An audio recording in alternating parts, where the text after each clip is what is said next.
கட்டபொம்மனுடைய சேனாதேவி பிள்ளை சந்தான பாரதியோட அப்பா நடிச்சிருப்பார். அவர் வந்து வெள்ளைக்காரங்களுடைய நெல் களஞ்சியத்தை திருடிட்டு வந்திருப்பார். சேனாதேவி பிள்ளை இவங்க நெல் களஞ்சியத்திலிருந்து அவங்க அடிச்சுட்டு போயிருப்பாங்க ஃபர்ஸ்ட். அதை இவர் திருடிட்டு மறுபடியும் கொண்டு வந்துருவாரு. சிவாஜி அவர் சொல்லுவாரு, நம்மகிட்ட இருந்து அவன் திருடிட்டான். ஆனா அங்கிருந்து நீ திருடிட்டு வந்துட்டியே, அப்போ அவனுக்கு நமக்கு என்ன வித்தியாசம்? தப்பு பண்ணிட்டீங்க சேனாதிபதி பிள்ளை, தவறு. என்னை மன்னித்து விடுங்கள் அரசே. மன்னிப்புங்கிறதெல்லாம் இது கேட்டு தப்பு பண்ணிட்டு மன்னிக்கிறது முறை இல்லை.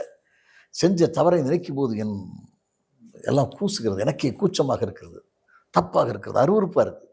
இப்படி பண்ணி விட்டீங்களே பிள்ளைவாட் வந்து சிவாஜி இவரை பயங்கரமாக திட்டுவார். ஆனால் தன்னுடைய கண்ணுக்கு முன்னால் வெள்ளைக்காரன் டப்புன்னு அவர் சட்டையை பிடிச்சிருக்கணும்.